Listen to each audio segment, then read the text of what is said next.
오늘 졸업 축하 예배 부러지게 행사 있는 건 아니지만 그래도 우리 교회에 졸업하는 학생들이 있다라고 하는 것을 한번 기억하면서 졸업한 친구들 축하해주는 의미에서 졸업 축하 예배를 드립니다. 그런 의미에서 우리 초등학교를 이제 졸업하고 또 고등학교를 졸업하고 이제 새로운 학업의 장으로 들어오는 우리 학생들에게 정말 주의 이름으로 축복하고 환영합니다. 새로운 세계로 나가는 여러분들의 발걸음 위에 하나님의 도우심과 하나님의 은혜가 정말 늘 충만하게 되기를 주님의 이름으로 축원합니다. 우리가 졸업하면요 어떤 생각을 가지냐면 마지막이라고 하는 생각을 많이 가집니다. 그래서 초등학교 졸업이다 라고 이야기를 하면 이제 초등학교는 끝이다 라고 생각을 하죠. 중학교 졸업하면 중학교 끝이다 생각을 하죠. 고등학교 졸업, 고등학교 끝이다. 그래도 요즘은요, 우리 스나 졸업한 데 가보니까 그런 게 많이 없어요. 저희 어릴 때는요, 중학교, 고등학교 졸업할 때 교복 다 찢고요, 밀가루 뿌리고 날개를 던지고 얼마나 험했는지 몰라요. 왜 그랬을까? 그게 마지막이라고 생각하니까 그러는 겁니다. 내가 이제 이 교복 다시 입을 일이 없다. 마지막이다, 끝이다 라고 생각하니까 다 그렇게 하는 겁니다. 그래 자신들이 그렇게 막 부서지고 옷 찢고 교복 찢고 그런 것을 통해서 3년 동안 이 갇혀있던 울분을 풀고 자기가 이제 자윤이 되었다는 것을 선포하는 것으로 그렇게 생각을 하죠. 근데 여러분들 한번 잘 생각해 보십시오. 졸업이 끝이 아니라 새로운 출발점이라는 사실이죠. 초등학교 졸업했다고 끝나는 게 아니죠. 여러분들 초등학교 졸업하면요 중학교라는 이제 또 다른 학업의 관문이 있습니다. 대학교 졸업하면 끝이냐? 아니에요. 저도요 신학대학 졸업하면 끝인 줄 알았어요. 근데 10년 동안 계속 검사도 받아야 되고 논문도 써야 되고 시험도 쳐야 되고 끊임없이 공부를 하더라고요. 그 10년 과정이 끝나니까 또 끝났느냐? 아니에요. 목회자도 그렇지만 일반 사회인들도 그렇지 않습니까? 대학교 졸업했다고 끝이 아니잖아요. 고등학교 졸업했다고 끝이 아니잖아요. 이제 새로운 출발점에 더 큰 세계를 향한 그 출발점에 서 있다는 사실을 우리가 잊고 살아간다는 것이죠. 초등학교 6년 동안 갈고 닦은 실력을 가지고 이제 중학교라는 새로운 학업의 장을 열어가는 겁니다. 중학생은 고등학생으로, 고등학생은 대학생으로 새로운 인생과 환경을 맞이하는 시기라는 사실이죠. 마지막이라고 생각하는 사람들에게는 미래가 없습니다. 그러니까 그 난리를 치고 자기가 자연이 되었다라고 생각을 하는 겁니다.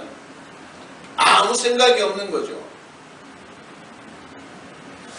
오늘 우리 행복한 교회 졸업을 맞이하는 우리 학생 여러분들은 오늘 이 지점이 새로운 시작점이라는 사실을 기억하시기를 바랍니다. 이제 여러분들은 지금까지 여러분들이 갈고 닦았던 학업의 깊이보다 더 깊은 학업으로 입문한다는 사실을 기억하시고 이제 또 새로운 학업의 환경 속에서 새로운 선생님들과 새로운 친구들을 만나는 시작점이라는 사실도 기억하시길 바랍니다. 저는 이 졸업을 업그레이드라고 생각을 합니다. 6년 동안의 실력을 이제 업그레이드 시켜서 다시 3년의 과정에 도전하는 것이고 중학교 3년의 과정을 갈고 닦아서 새로 업그레이드해서 고등학교 3년의 과정을 이제 도전하는 것이고 또 고등학생은 그 3년의 갈고 닦은 실력으로 대학교라는 새로운 학문의 길을 도전하는 시작점이라는 것이죠. 사람들이 살아가면서 불편하다고 느끼는 것 중에 하나가 없는 것에 대한 것이라고 생각을 합니다. 가진 것이 없어서 불편하고 배운 것이 없어서 불편하고 내가 권력이 있지 않아서 불편하고 그래서 자기보다 많이 가진 사람들을 공경하게 됩니다. 자신에게 없는 것이 있는 사람들을 보면 그렇게 행복해 보일 수가 없죠. 저도 가끔씩 지난주에도 말씀드렸던 것처럼 가끔씩 로또 생각을 하면 야 로또 맞으면 이번 주 로또 맞으면 이 돈을 어떻게 써야 너무 행복한 거예요. 그러면서 드는 생각이 그래요. 야 저 삼성의 이재용 같은 사람들은 얼마나 행복할까. 왜? 내가 가지고 있지 않은 것을 그 사람이 가지고 있다라고 생각을 하기 때문입니다. 그런데 여러분들 결코 그렇지가 않습니다. 많이 가지고 있어도 행복하지 않은 사람이 있고요. 가진 것이 없어도 행복한 사람이 있다는 사실을 여러분들이 아셔야 됩니다. 그리고 여러분들 주위에 그런 일들이 비일비재하게 나타난다는 것이죠. 오늘 졸업을 통해서 새로운 출발점에 서 있는 여러분들이 이제 이 출발점에서 좀 더 나은 환경을 가지고 출발하는 사람들도 있겠지만 그러지 못한 사람들도 있을 겁니다. 좋은 부모님 만나 좋은 환경 속에서 공부할 수 있는 친구들, 그리고 좋은 중학교, 좋은 고등학교, 좋은 대학교 진학한 그런 친구들도 있겠죠. 그런데 좋은 환경, 좋은 학교도 중요하지만 더 중요한 게 있다는 사실을 우리는 기억해야 됩니다. 그 중요한 것이 바로 오늘 본문 말씀 가운데 있는 겁니다. 오늘 졸업하고 이제 더 넓은 세계로 비학을 준비하는 학생들은 좋은 환경, 좋은 학교에 진학을 하지 못했다고 할지라도 이 말씀을 기억하여서 이 말씀의 삶이 여러분들에게 이루어져서 여러분들의 환경을 초월하고 여러분들의 가진 것들을 초월해서 정말 그리스도인의 아름다운 삶을 만들어갈 수 있는 복된 은혜가 있게 되기를 주님의 이름으로 축원합니다. 졸업생들 뿐만 아닙니다. 우리가 살아가면서 다 그렇잖아요. 가진 것 없어서 때로는 불행하다고 생각을 하고 좀 더 많이 가진 사람 보면 괜히 부럽기도 하고 나도 많이 가졌으면 멋있게 살아볼 텐데 그런 생각들 다 하시잖아요. 그런데 환경은 변하지 않습니다. 하루아침에 환경은 변할 수가 없죠. 중요한 것은 오늘 우리에게 가장 중요한 것이 무엇인가를 찾아야 된다고 하는 것입니다. 그래서 그 가장 중요한 것 때문에 우리의 인생이, 우리의 가정이 비약을 할 수 있는 그런 귀한 은혜를 경험을 해야 된다고 하는 것입니다. 할렐루야. 오늘 믿음의 사람들에게는 하나님이 비약할 수 있는 힘을 주시는 줄로 믿으시기를 바랍니다. 오늘 본문에 분명하게 말씀하기를 뭐라고 말씀하십니까? 내게 능력 주시는 자에서 무엇이든지 할 수 있다라고 고백을 하는 겁니다. 이 말은 뭡니까? 환경이 비록 좋지 않아도 가진 것 없어도 권력이 없어도 우리의 생김새가 비루하고 남루하고 초라할지라도 내게 능력 주시는 자, 주님 안에 있는 모든 그 사람들, 믿음의 사람들은 모든 것을 할 수 있다라고 오늘 사도 바울이 선포를 하고 있는 겁니다. 여러분들은 어떻습니까? 가진 것 때문에 좌절하지 않습니까? 배우지 못했다고 포기하고 있지 않습니까? 나이가 많아졌다고 여러분들의 인생을 포기하고 있지 않습니까? 여러분들, 우리의 환경은요, 우리가 가지고 있는 것은 일시적인 겁니다. 그게 다가 아니라고 하는 것이죠. 하나님은 오늘 믿음의 사람인 저와 여러분들이 비약하기를 기대하신다는 사실을 믿으시기를 바랍니다. 우리 사랑하는 졸업을 하는 친구들도 정말 여러분들의 삶을 통하여 이제 새로운 그 출발점에 서 있는 여러분들에게 하나님은 비약하는 인생으로 세워주시기를 기대한다는 사실을 믿으시기를 바랍니다. 그럼 우리가 어떻게 비약을 할 수 있을까? 가장 중요한 것은 하나님과 동행하는 사람이 비약할 수 있다는 사실을 기억하시기를 바랍니다. 오늘 본문에도 내게 능력 주시는 자 안에서라고 하는 전제 조건을 가지고 있습니다. 이 말은 뭡니까? 주님과 동행하는 자가 비약을 할 수 있다고 하는 말씀입니다. 세상 사람들은 자신이 가지고 있는 환경과 조건들을 가지고 더 나은 환경들을 만들고자 투자하고 열심을 냅니다. 그것도 중요하죠. 그러나 인간적인 열심과 투자는 한계가 있을 수밖에 없습니다.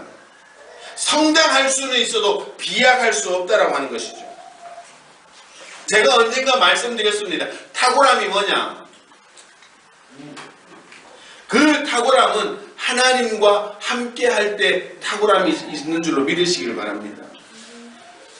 오늘도 마찬가지입니다. 성장과 비약의 차이점이 뭐냐? 성장은 점차 자라나는 겁니다.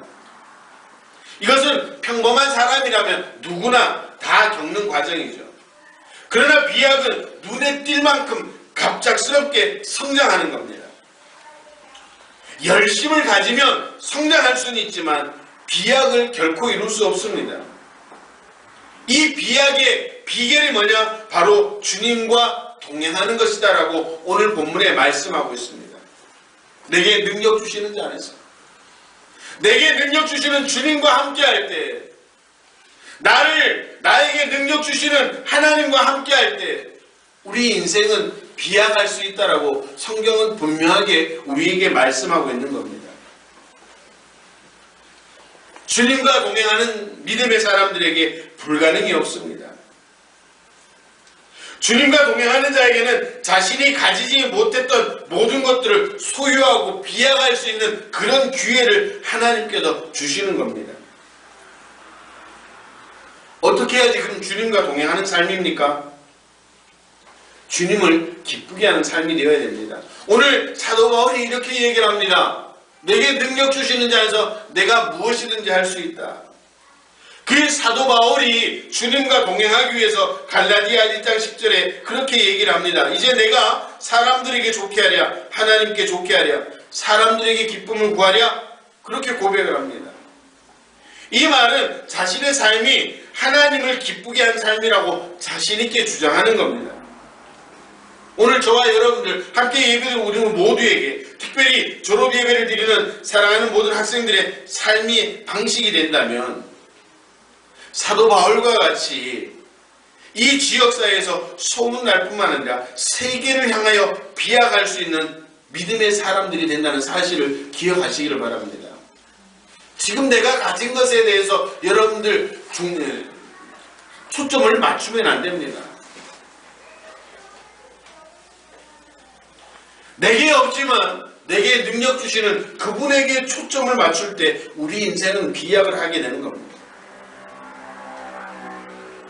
주님 뜻대로 사는 것, 주님의 말씀에 순종하는 것,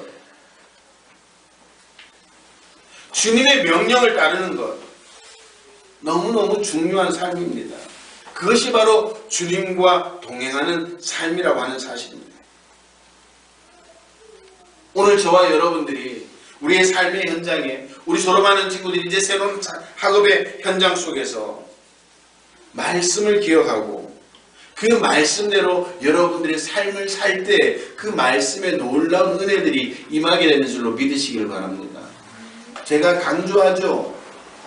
왜 성경에 많은 기적들, 표적들 나타나고 놀라운 일들이 나타나는데 왜 우리의 삶은 이 모양 이 꼴일까? 그것은 간단합니다. 하나님 말씀대로 살지 못하기 때문이에요.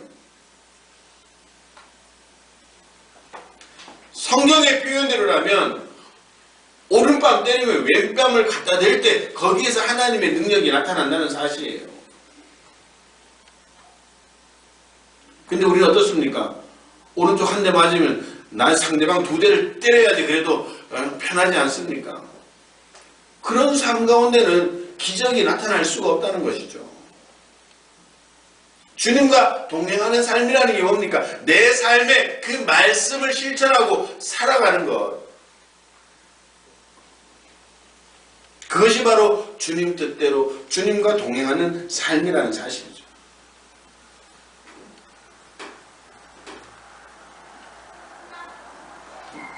한 번 썼던 예화는 쓰지 말라고 우리 가족들이 누누이 말합니다. 그럼에도 불구하고 저는 김종필이라는 친구 정말 너무너무 자주 이야기를 하죠. 저는 그 친구 중학교 처음 들어가서 봤을 때요, 바보인 줄 알았어요. 막 친구들끼리 싸우면요 막 말립니다. 말리다가 안 되면요 그 자리에 무릎 꿇고 앉아가지고 막 기도를 하는 거예요. 하나님, 우리 친구들이 싸우고 있는데 이 친구들 싸움 좀 말려줘. 하나님이 어떻게 와서 싸움을 말려주냐 말이죠. 미친 줄 알았어요. 처음에는 친구들이 다 비웃었습니다. 그런데요, 그 친구는 정말 말씀을 실천하고 사는 친구였어요. 시간이 지나면서요, 다른 친구들은 몰라도 그 친구의 믿음이 인정받고 나니까요, 별 볼 일 없는 그 친구였는데도 제가 다니는 그 중학교 안에서 누구라도 그 친구를 건드는 친구들이 없었습니다. 말씀을 실천하는 사람. 여러분들도 여러분들의 삶의 현장에 돌아가면 그 말씀대로 살아가려고 몸부림치는 그 가운데 하나님의 비약이 나타나게 되는 줄로 믿으시기를 바랍니다. 지금 여러분들의 삶의 환경이, 교육 환경이 불만족스러울 수도 있습니다. 그러나 중요한 것은 주님과 먼저 내가 동행하겠습니다. 이제 내가 새로운 삶의 현장에서, 새로운 학업의 현장에서 내가 주님 말씀대로 지키며 주님과 동행하는 삶을 살겠습니다. 그렇게 결단만 하신다면 여러분들의 삶이 변화되게 되는 줄로 믿으시기를 바랍니다. 말씀 지키는 것 힘들 수도 있습니다. 아니면 힘들지요. 또 어리석게 보일 수도 있습니다. 그러나 그런 유혹을 물리치고 끝까지 지키는 자, 그 자에게 하나님께서 은혜를 부어주시는 줄로 믿으시기를 바랍니다. 하나님의 말씀을 지켜 하나님을 세우는 그 성도들, 그 청소년들을 하나님께서 반드시 세워주시고 그 인생을 비약하는 인생으로 세워주시는 줄로 믿으시기를 바랍니다. 그리고 두 번째는 성실한 자가 되어야 됩니다. 우리는 하나님을 믿으면 하나님께서 우리를 위해서 모든 것을 해주시기 때문에 우리는 아무 염려 없이 살아갈 수 있다고 믿습니다. 그렇죠? 네. 안 믿는 사람도 있나 보네. 하나님이 나와 함께 하시면 하나님이 나를 도와주시고 내 인생에 적극적으로 개입하셔서 나는 정말 하나님의 등에 업혀 살아갑니다. 그게 우리 믿음의 고백이잖아요. 그런데 이런 믿음을 가진 성도들 가운데 아무 노력도 없이 투자도 없이 공짜를 바라는 성도들이 있다는 게 문제가 되는 것입니다. 이것은 잘못된 믿음입니다. 오늘 본문 말씀에 주님 안에 있는 자는 무엇이든지 할 수 있다는 이 선언은 거저 놀고 먹는 사람에게 주어지는 게 아니라고 하는 사실입니다. 정말 최선을 다해서 노력하는 사람, 최고의 몸부림을 치는 그 사람들에게 주어진다는 사실을 믿으시길 바랍니다. 데살로니가후서 3장 10절에 누구든지 일하기 싫거든 먹지도 말라라고 그렇게 말씀하고 있습니다. 우리의 삶의 비약적인 발전을 바란다면 최선의 노력과 성실함이 있어야 합니다. 격언에 성실은 어디서나 통용되는 화폐다라고 이야기를 합니다. 믿지 않는 사람들도 성실한 자를 인정해 주는 것 같이 하나님도 역시 주어진 일에 최선을 다하는 사람, 성심을 다하는 사람들을 인정해 주시고 그런 사람들을 뽑아서 비약하는 인생으로 세워주시는 겁니다. 하나님을 의지한답시고 신앙생활을 열심히 하지만 다른 생활을 포기한다면 하나님을 기만하는 행위입니다. 그냥 믿음을 팔아먹는 그냥 장사꾼일 수밖에 없다는 것이죠. 하나님은 그런 성도와 함께하지 않습니다. 자신에게 주어진 일들을 묵묵히 감당하는 사람들,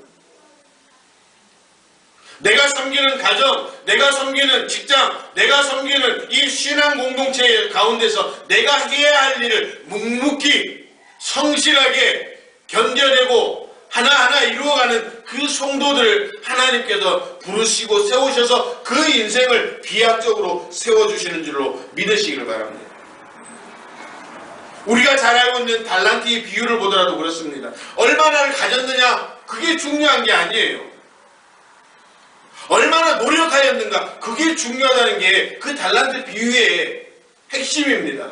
그런데 우리는 어때요? 얼마나 가졌느냐에 관심이 있잖아요. 야, 저 사람 많이 가졌네.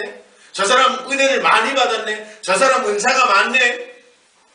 그 많은 사람들 보고 자기가 가진 작은 것들을 보고 포기해버리고 그것조차 놓아버리는 겁니다.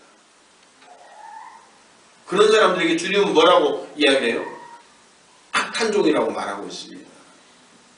오늘 내게 주어진 것을 가지고 최선을 다하는 사람, 그 사람을 하나님께서 부르시고 사용하는 줄로 믿으시길 바랍니다. 우리 교회에 뭐 잘 사는 사람도 없어요. 그죠?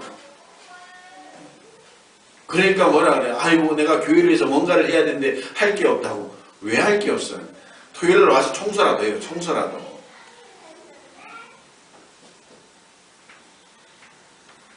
교회는 여러분들 가정은 여러분들 직장은 여러분의 성실함으로 채울 수가 있어야 되는 겁니다. 많은 것으로 아닙니다. 가진 것으로 최선을 다하는 겁니다. 조금 가졌다고 할지라도 그 조금 가진 것 가지고 최선을 다할 때 하나님은 그 성도의 삶의 지경을 넓혀주시고 신앙의 지경을 넓혀주시는 줄로 믿으시길 바랍니다. 오늘 졸업하는 친구들은 여러분들이 지금 비록 볼품없고 실력이 없다고 할지라도 여러분들이 가지고 있는 것 가지고 최선을 다하고 몸부림칠 때 하나님은 여러분들의 인생의 지경을 넓혀주시고 여러분들을 비약하는 인생으로 이끌어주신다는 사실입니다. 여러분들의 환경 때문에 마음 상할 일도 있을 겁니다. 여러분들이 지나가는 학교 때문에 마음 상할 일도 있을지도 모릅니다. 그러나 중요한 것은 이제 주사위는 던져졌고 여러분들은 그곳에 있어야 될 사람들입니다.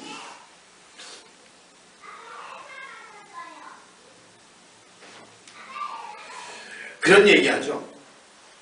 왜 잘 해주지도 못할 거면서 날 태어나게 했냐고.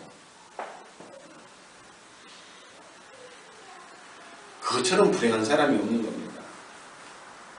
오늘 내가 있는 자리, 소위 말하는 주사위는 던져졌을 때 그 던져진 자리에서 최선을 다하는 사람, 그 사람이 가능성이 있고 그런 사람을 하나님께서 부르시는 겁니다. 어떤 분들은 그러죠. 내가 이 정도밖에 안 되는 사람인 줄 알아? 내가 이 정도밖에 안 되는 목사인 줄 알아?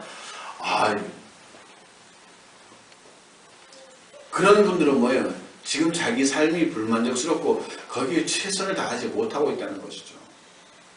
사실 이 글을 쓰면서 저도 그 생각, 나도 그런 사람이 아니었나 그 생각을 해보게 되었습니다. 오늘 하나님이 지금 내게 주신 환경 견딜만 하니까 주신 줄로 믿으시길 바랍니다. 그게 믿음입니다.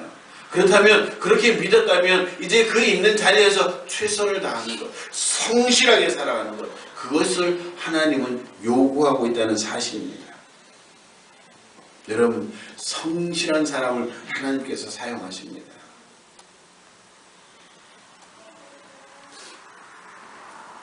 우리는 누구나 다 성공하는 인생이 되기를 원하죠. 여러분들의 자녀들이 다 잘 되기를 원하죠. 그러나 다 성공하고 싶다고 성공하는 것도 아니고 다 잘 되기를 원한다고 잘 되는 것은 아닙니다. 중요한 건 뭐예요? 주님과 동행하며 최선을 다하는 성도. 주어진 환경 가운데 만족하면서 그 만족함으로 성실함을 다하는 그런 성도들, 그런 자녀들을 하나님께서 사용해 주신다는 사실을 기억하시길 바랍니다. 우리 행복한 교회도 마찬가지죠. 여러분들 이 신앙 공동체가 별 볼 일 없다라고 생각하면 여러분들은 별 볼 일 없는 교회 성도가 될 수밖에 없습니다. 그러나 이 주신 신앙의 공동체가 나에게 최선입니다. 감사합니다. 그런 마음을 가지고 최선으로 함께 동력하고 나아갈 때 이 교회가 소망이 있고 이 교회가 부흥을 하게 되는 겁니다.